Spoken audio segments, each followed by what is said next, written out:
සුබ දවසක් ඔයාලා හැමෝටම චාමි ස්වීට්ස් YouTube channel එකට ඔයාලා ආදරයෙන් පිළිගන්නවා. ශරීරේ බර අඩු කරගන්න කැමති වගේම තරුණ පෙනුම රැකගන්න කැමති ඔයාලට මම අද අරගෙන ආවා oats වලින් drink එකක්.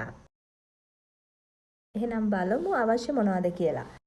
oats cup එකයි වතුර වීදුරු 1/2ක් පමණ සීනි රස අණුව fresh milk.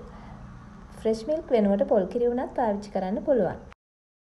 ඉස්සර වෙලාම oats භාජනයට දාලා වතුර ටික එකතු කරලා oats ටික තැම්බෙන්න තියාගන්න ඕන.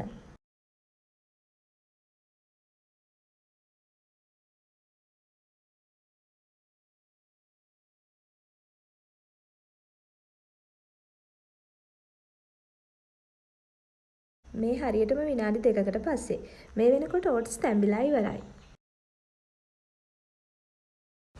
දැන් මම fresh milk එකතු කරගන්නවා.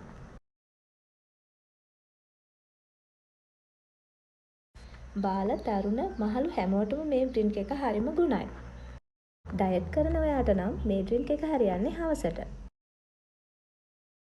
දැන් මේ වෙලාවේදී අවශ්‍ය පමණට සීනි එකතු කරගන්න පුළුවන්. මම එකතු කරගත්තේ සීනි මේස හැඳි 2යි. දැන් oats ඩ්‍රින්ක් එක හදලා ඉවරයි. මට මේ ඩ්‍රින්ක් එක හදාගන්න ගියේ හරියටම විනාඩි 4ක් විතර. මේ තියෙන්නේ මගේ oats drink එක.